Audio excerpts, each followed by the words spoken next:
Hello guys, welcome. Collective reading tayo ngayon for no contact situation So ngayon aalamin natin yung energy mo tapos energy ng person mo. Okay? So titingnan natin kung ano ba yung nararamdaman ng dalawang panig. Ayan, so start na tayo, no? So ito yung energy mo. Ito yung energy ng person mo. So unahin muna natin yung energy ng person mo. Okay? Kukuha tayo ng anim. Give it the message. So, adjust ko lang ng konti, no? Keep it the message. Ano yung energy ng person mo sa'yo ngayon? So, kukuha tayo ng 5. 5. Gawin ko ng 6. Okay? Energy mo. Ay, energy ng person mo, sorry. Then, kukuha tayo dito ng kahit mga 3. Okay?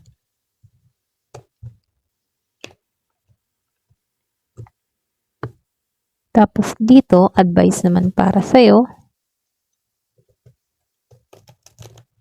Kuha lang tayo ng 1. Ayan.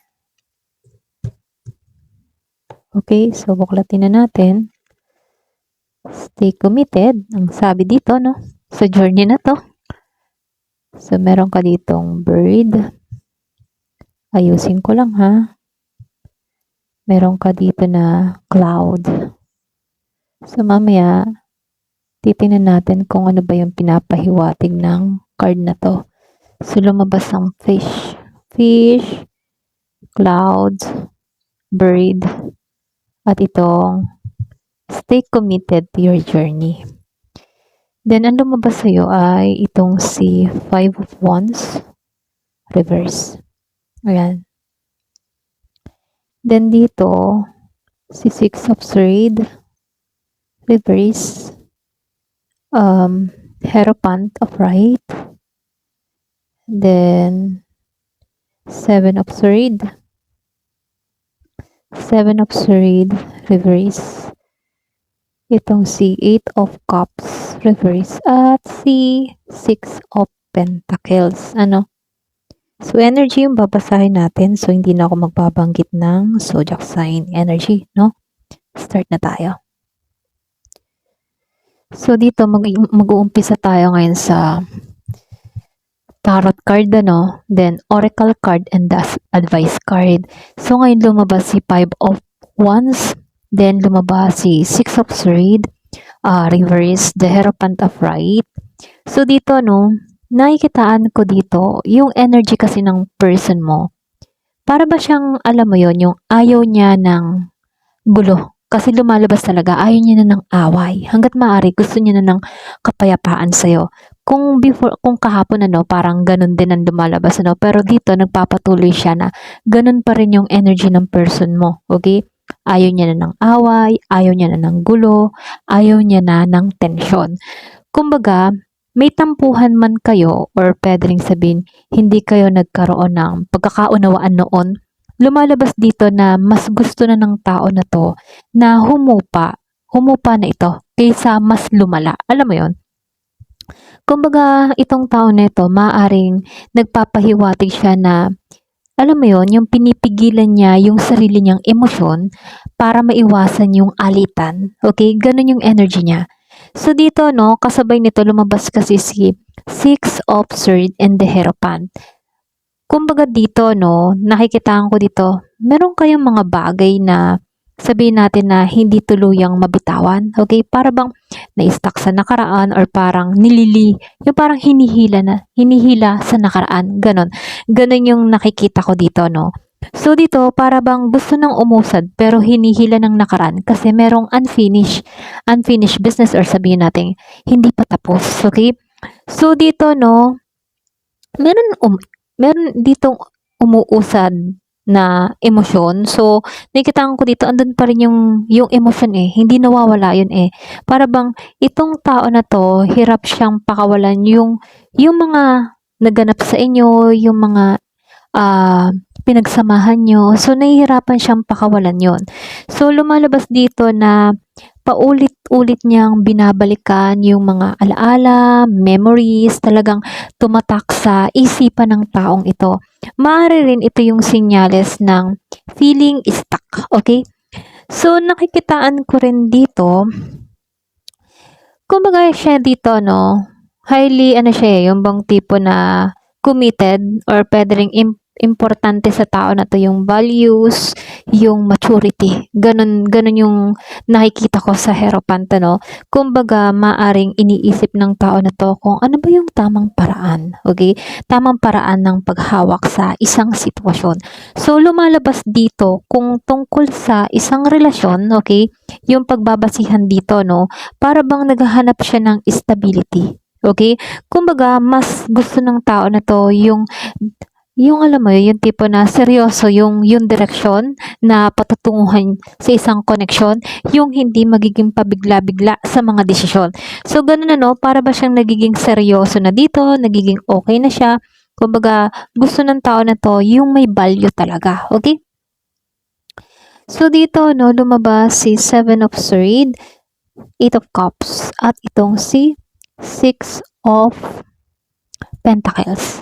Kung makikita mo, 6, kung madalas mo makita yung 555, okay, merong ibig sabihin din yan, ano, kumbaga, nangangahulugan ito ng parang bagong simula. So, dito, nakikitaan ko lang dito, no, sa 8 of Cups, at itong si 6 of Pentacles, ano, siya dito kasi, para bang itong tao na to, hirap siyang lumayo. Alam mo yon, hirap siyang lumayo ng tuluyan sa connection na to.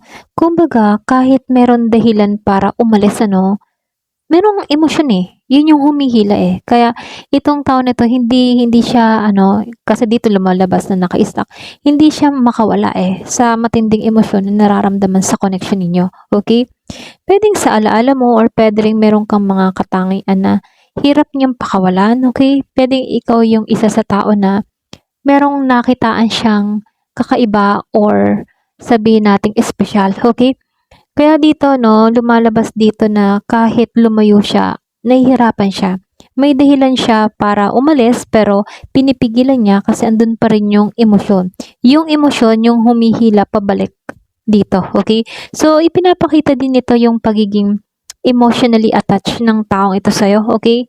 Para ba siya yung klase ng tao na hindi pa siya handang sarahan yung kabanata ninyo. Okay? So, dito, no, gusto niya magkaroon ng patas, balanse sa inyong dalawa, ha?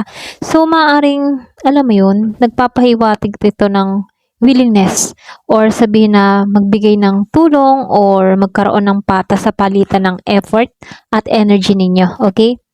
So, nakikitaan ko lang dito, no, lumabas itong sa Oracle card, the fish.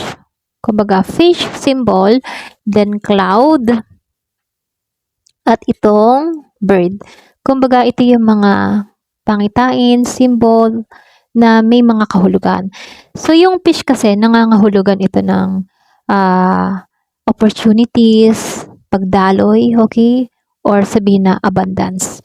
Kumbaga dito, no, para bang pinapakita ng isdang ito na meron kayong potential, okay? Para bang may potential na maging okay ang lahat, maging balanse, may pag-unlad, at merong positive na paggalaw kung magiging maayos yung direksyon ng sitwasyon ninyo. Okay? Pwedeng pareho kayong umunlad. Okay? Kung magkakaroon kayo ng pag-aayos para mabalance ito. So, nakikitaan ko lang dito sa The Cloud, ano. Kumbaga sa cloud, may time, ano, pwedeng nalilito or pwedeng kayong dalawa may kalituhan dito or hindi naging malinaw para sa iyong lahat. Kasi yung cloud parang sumisimbolo din to ng medyo yung pagkalito ng isip or ng sitwasyon. Para ba siyang may mga tanong dito pero alam mo yun, may pagdududa din. Kumbaga, may pagdududa tong tao na to kung sa hinaharap magkakaari pa ba kayo. Ganon. Medyo hindi siya makakita ng malinaw na kasagutan kung pwede pa ba kayo? Okay? Kasi siyempre, kung lalaki to, no, ikaw yung, ano ikaw yung makakasagot nito kung hahayaan mo tong taong ito na makapasok sa buhay mo. Okay? Kaya lang dito, tingin ng tao na to, dito sa cloud, medyo, ano siya lito. Okay? Lito siya sa sitwasyon para bang hindi pa siya sigurado sa mga susunod niyang gagawin, sa susunod niyang hakbang sa'yo. Okay? So, ito yung maganda dito kasi lumabas ang The Bird. So, meron ditong message tungkol sa komunikasyon. Pwedeng sabihin natin itong bird, pwede rin ito yung tipo na pwedeng bigla ang mensahe sa'yo or may marinig kang balita mula sa taong ito or pwede rin may mag-usap dito. So, hindi halos lahat, no, pwedeng itong tao na to, gusto niyang pag-usapan yung kayo. Okay? Pwedeng nag-iisip tong tao na to na kausapin ka or manguna siyang mag-communicate sa'yo or mag-message sa'yo, no? So, itong tao nito, no, maaring may usapan na mangyayari. Pwede rin yun. Or may gusto siyang sabihin, ngunit pinag-iisipan pa niya kung ano ba yung tamang sasabihin sa'yo or kung ano yung tamang oras para kausapin ka rito. Para bang nag-iisip siya ng tamang pamamaraan. Okay? Itong taong ito. So, lumabas ito, pinaka-advice para dito, no? Kumbaga, itong sa person mo, para bang yung kanyang nasa sa isip or yung pinaka-advice sa taong ito, no? Sabihin natin na stay committed to your journey. Pwedeng itong tao na to para bang sumusunod na lamang sa daloy kung ano, kung san patungo. Alam mo yon, parang bahala na, sunod na lang ako sa agos ng nangyayari. Ganon. Ganon yung energy niya. Para bang lumabas ang dedication, perseverance, and faith and growth. Para bang yung mensahe ng advice na ito ay huwag mawala ng direksyon. Okay? So ngayon, para siyang nagpapatuloy sa sarili niyang paglalakbay, kumbaga nagigitong matyaga, nananampalataya siya. Kung talagang journey kayong dalawa, ganun na lang yung mindset niya. Kung kami talaga, di kami. Ganun, okay? So, kumbaga dito, ano man yung ginagawa ng taong ito, no, mas nakatuon to sa sarili niya munang journey or pwede rin sabihin na sa sarili niyang paglago at mga layunin niya muna, okay? Pero ganun pa man, kung may kita mo dito, may dalawa dito magka-partner, nakikitaan ko lang dito, pwedeng itong tao na to ay ayaw niya ng alitan or pwedeng may pakaramdam na may mga bagay pa na hindi pa, alam mo yon, yung bang tipo na hindi pa kayang bitawan, okay?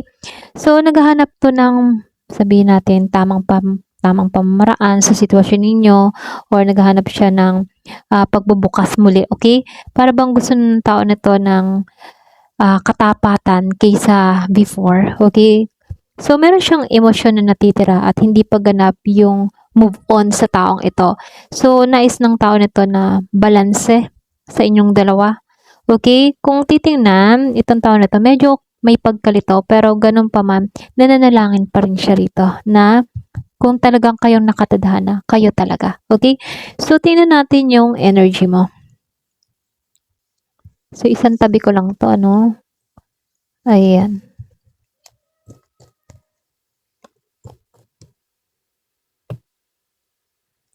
Tingnan natin yung sa'yo. So, ano naman yung energy mo sa person na to?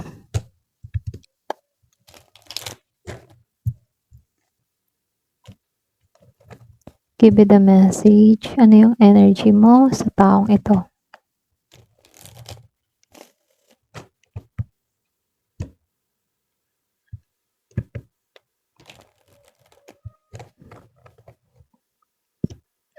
Excuse me po.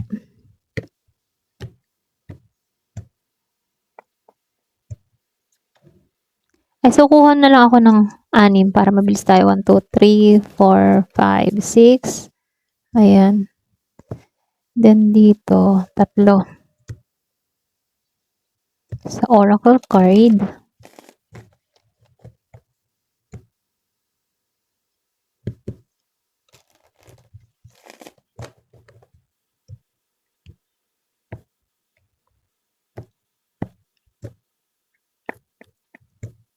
1, 2, 3. Tapos, kukuha tayo dito sa advice sa'yo ng isa. Ayan. Kuha tayo ng isa. May advice sa'yo. Ayan. So, buklatin na natin. Practice compassion. Isang tabi ko lang siya. Lumabas sa yung the heart, the mice, and the fox. The mice, the fox. Ayan. Tapos dito, Ace of Swords reverse. 3 of Swords reverse. The Devil reverse. Strength. 9 of Moons. At itong si 2 of Moons reverse. Ayan. Okay? So, yung energy mo sa taong ito, no? Kasi lumabas sa Ace of Swords, 3 of Swords reverse, and the Devil. Lahat sila naka-reverse dito. Kumbaga dito, no? Maaring ikaw, may pagkalito ka din paminsan-minsan, ano? Para bang nalilito ka? Para bang meron kang mga bagay na gusto sanang sabihin sa taong ito. Pero may time na, alam mo yun, hindi mo mailabas ng maayos or malinaw. Kumbaga dito, no, para bang nagdadalawang isip ka kung ano ba yung tamang gawin sa sitwasyon mo sa taong ito. Okay? So, lumalabas naman dito, no, nasa healing process ka na talaga sa 3 of Swords, no, para bang naghilom ka na sa mga pinagdaanan mo sa kanya. So, lumalabas dito na unti-unti kang nakakaahon, unti-unti kang bumabangon mula sa mga disappointment, sa mga sakit, or pwedeng sa mga mabibigat na emosyon na naramdaman mo sa taong ito. So, nakikitaan ko dito, porket nasabi natin yan dito, no, yung nawala lahat ng mga sakit-sakit mo dito sa taong to. Hindi naman ibig sabihin nun, wala ka nang nararamdaman. Para bang nangyayari lang dito, ikaw ay nagsisimula ng maghilom, ano? Ganun lang yung nangyayari sa'yo dito. So, lumalabas dito na nasa posisyon ka dito ng the devil reverse na para bang pinapakita mo dito na unti-unti mo nang pinapakawalan yung mga bagay na hindi nakakabuti para sa'yo, ha. Hindi nakakatulong sa sitwasyon mo. Kumbaga dito, ikaw mas pinipili mo bang yung tipong maging malaya sa gano'n, sa mga toxic, sa mga attachment, or sa mga negative pattern, or puwedeng pinapakawalan mo na yung sarili mo sa mga takot na naranasan mo, disappointment, gano'n, ano? So, nakikita ko dito patuloy kang, umuusad, patuloy kang lumalaya sa sitwasyon mo rito, okay? Kasi dito lumalabas si Strength, 9 of Moons, at itong si 2 of Moons reverse. Kumbaga dito, no, parang yung energy mo dito, meron ka kasing tapang, meron kang lakas ng loob dito, no. Talagang likas na yun sa'yo, yung pagiging matapang. Kasi nakasurvive ka nga dito okay? Kahit meron kang mga nararamdaman sa person mo, nakikitaan ko dito, hindi ka agad nagpapadala sa iyong damdamin, okay? So, mas pinipili mong maging kalmado sa lahat ng oras, mas maging matatag, at mas maging matyaga sa sitwasyon na meron ka, okay? Ganun pa rin yung energy mo. So, dito, no, nakikitaan ko lang din dito na ikaw, nagkaroon ka ng emotional fulfillment dito sa 9 of Moons. So, nakikitaan ko rin dito, no, yung bang tipo na merong personal happiness ka na nangyayari sa'yo. Kumbaga dito, no, nakatuon ka ba sa sarili mong kasiyahan, or pwede rin sabihin na merong mga bagay sa'yo na nagpapasaya, ganon. So, lumalabas ito na meron kang energy na nagpapasalamat ka kasi nakasurvive ka sa sitwasyon na to. At yun yung good sign, ano? Para bang ikaw, may pakaramdam ka na hindi ka nakapareho tulad ng dati, iba na yung direction na tinatahak mo, lalo-lalo na ngayon, okay? So, comment ka naman kung ganun yung energy mo, okay? So, nakikitaan ko lang din dito na ikaw, ano, may posibilidad na dinisconnect mo yung emotion mo mula sa taong ito, okay? Para bang alam mo yun, para bang meron kang feel na baka mamaya ako lamang yung umasa sa taong ito. Baka mamaya hindi kami pareho na ng nararamdaman. I-disconnect ko muna tong feelings ko. Okay? So, ganun yung energy mo. Maaari ring nagkaroon kayo dito ng miscommunication or pwede rin may pakaramdam ka na hindi kayo pareho ng direksyon sa ngayon. Okay? So, ito yung sinasabi ng oracle card sa'yo, no? Lumabas si the fox, the mice, and the heart. Okay? So, dito, nakikitaan ko lang sa the fox, ano? Andito ka na sa pag-iingat. Okay? Kasi yung fox, may pagka-sneaky yung energy nito, no?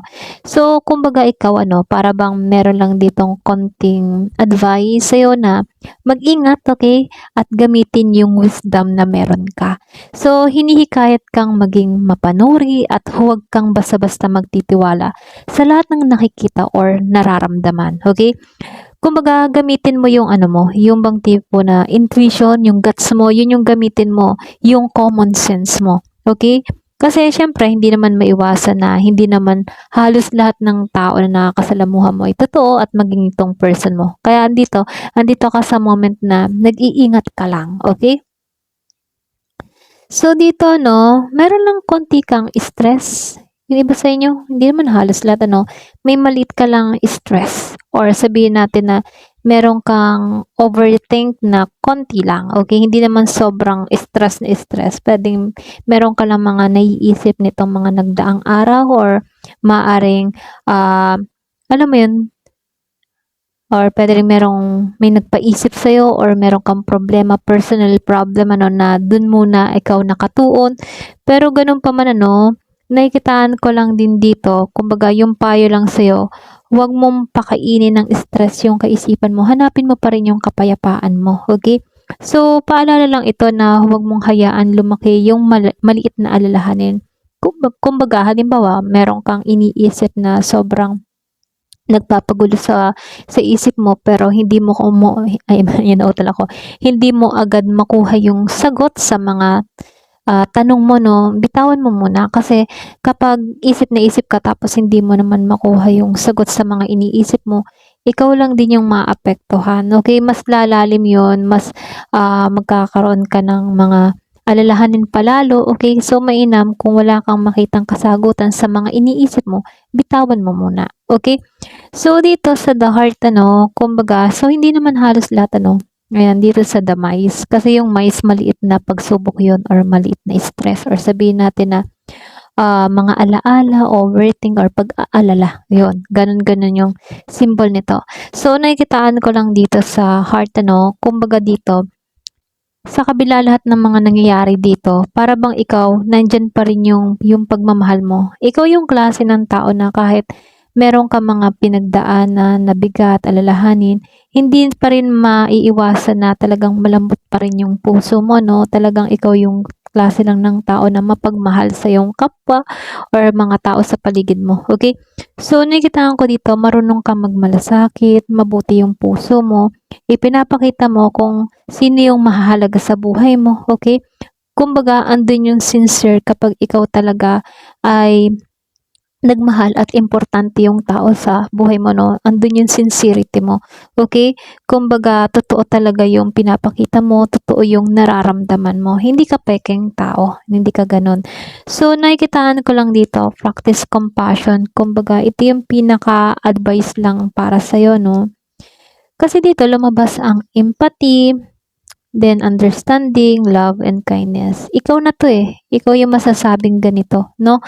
Kumbaga, mabait ka kasi. Hindi ka lang sa ibang tao mabait. Kumbaga, sa lahat hanggat maaari, ano, hindi ka nagpapakita ng sama ng ugali, okay? Kumbaga, inuunawa mo, marunong kang umunawa. Ganun ka, okay?